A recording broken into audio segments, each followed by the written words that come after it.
काँग्रेस कशाला, इंडियावाले सगळे ते म्हणतायत की मोदींची वाटचाल ही हुकुमशाहीकडे चालली आहे आणि एकपक्षीय म्हणजे एक इलेक्शन आणि एक वगैरे वगैरे करता करता त्यांना एका पक्षाचीच 100% भाजपची सत्ता म्हणजे हुकुमशाही आणायची, त्यांना हुकुमशाही व्हायचं आहे वगैरे वगैरे. यापूर्वी हे आरोप इंदिरा गांधींवर पण झाले होते. इंदिरा गांधींनंतर ते मोदींवर होत आहेत. बाळासाहेब ठाकरे नेहमी असं म्हणायचे की या देशामध्ये हे लोकशाहीचं सगळं हे सोडून द्या, तुम्ही हुकुमशाही आली पाहिजे.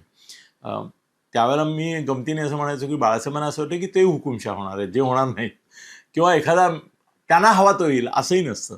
पण या देशामध्ये लोकांना एकदा वाटतं की हुकुमशाही यावी. मग मोदींचं हुकुमशाहीकडल्या वाटचालीचं स्वागत करायचं का निषेध करायचा? तुमचं काय मत आहे?